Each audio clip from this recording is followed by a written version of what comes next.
Recently, I made a video called Academia is Broken, Harvard Fake Data Scandal Explained. At the time of filming, that video has 1.2 million views and almost 10,000 comments. And if you somehow haven't seen that video yet, what I was talking about in that video was Professor Francesca Gino, who was a top professor at Harvard University, highly respected in my field of behavioral science. But some articles recently came out showing that she likely tampered with her data, faked her results, and therefore the claims that she was making in her research are likely false. It was a massive scandal in my industry, which is why I decided to make a video about it. Now, in no way did I expect that video to go as absurdly viral as it did. And while I am extremely grateful for all of the engagement, all of the views, and all of the new subscribers that video brought, I was somewhat horrified by some of the garbage that was coming out in the comment section. I should say that most of the comments were very reasonable, people saying, oh my goodness, this is shocking, disappointing, so on and so forth, all sort of reasonable reactions to such a story like this. But there were a few clusters of very vocal commenters who were just saying the most ridiculous things in the comments, so I thought I'd address some of those in today's video. We had people in the comments saying everything from this proves that Pfizer faked their vaccine results, all the way through to delusional academics somehow thinking that this was actually a win for academia.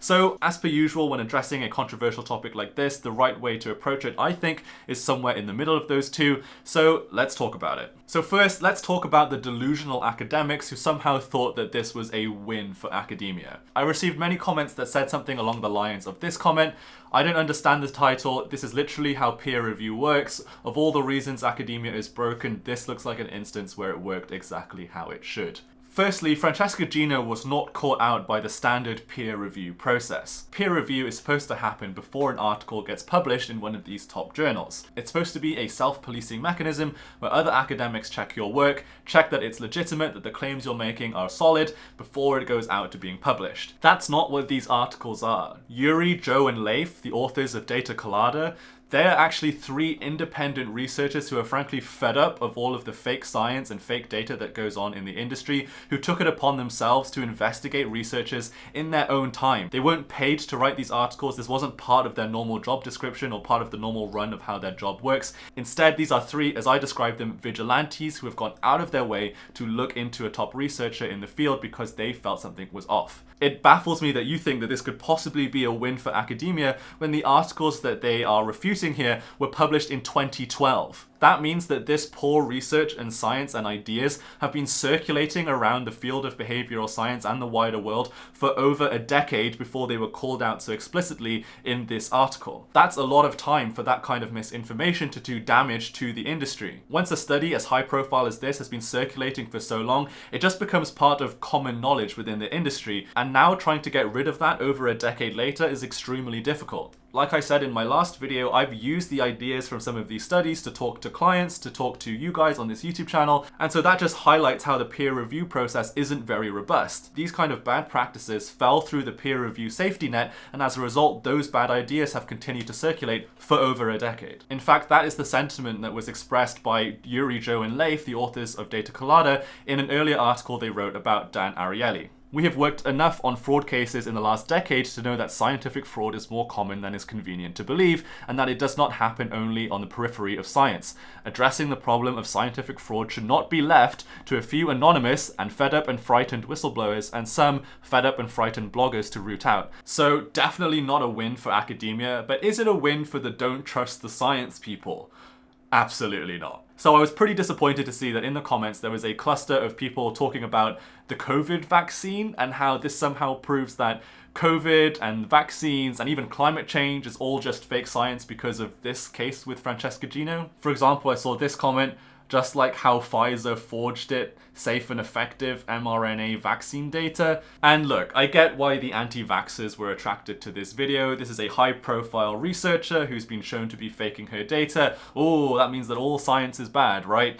No, absolutely not. What we're talking about here is one high-profile behavioral scientist who works in the field of psychology and behavioral science.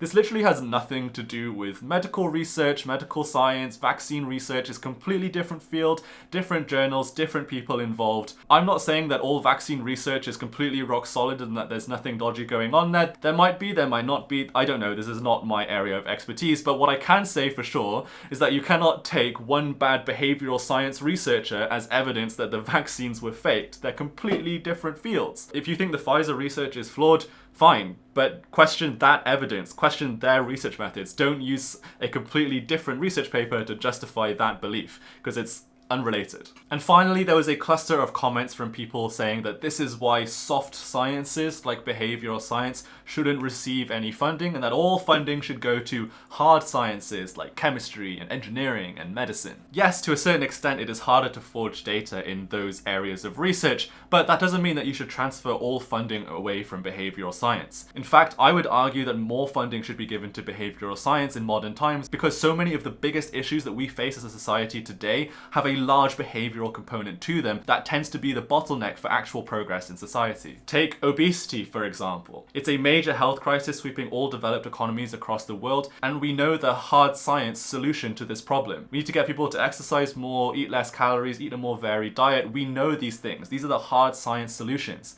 But the bottleneck is not the hard science. The bottleneck is the behavioral component. How do we actually get people to engage in those healthy behaviors in order for them to improve their own lives? That's where behavioral science comes in, and that's where behavioral science research is so important. Take climate change. We have tons of hard science solutions to climate change problems. We have lower carbon products. We have carbon alternatives. We know the behaviors that people should be doing in order to reduce their carbon footprint. But the challenge is, how do we actually get citizens of the world to engage in those lower carbon activities? And this missing behavioral component of modern society is something which you can identify in so many of our challenges as a species. And it's for that reason that I am a behavioral scientist. I'm proud to be a behavioral scientist, and I continue to, for the most part, trust science done by behavioral scientists and use it in my work in order to try and influence real world change. That's why this channel is centered around communicating behavioral science research to the everyday person, because I think that behavioral science is so vital for us to move forward as a species, as Euro G100 suggests. So in closing, I just want to say that while I'm very grateful for all of the views and subscribers that last video brought, I don't want to turn this channel into a place of negativity where I only talk about the worst of the behavioral science industry, because that's not what this channel is about. So in the very near future, I'm going to be making some videos with the best of behavioral science. People in our industry doing incredible research with robust evidence, with large sample sizes, all good science practices, and they're making a difference in the world, using academia and the proper academic methods in order to influence positive change in the world. So I urge you to subscribe and turn on notifications and stuff, because in the near future you'll not only be hearing of the worst of behavioral science, but also the very best, and the very best should be celebrated. Stay tuned for that. Alright, thank you guys so much for watching, and I will see you next time. Bye bye.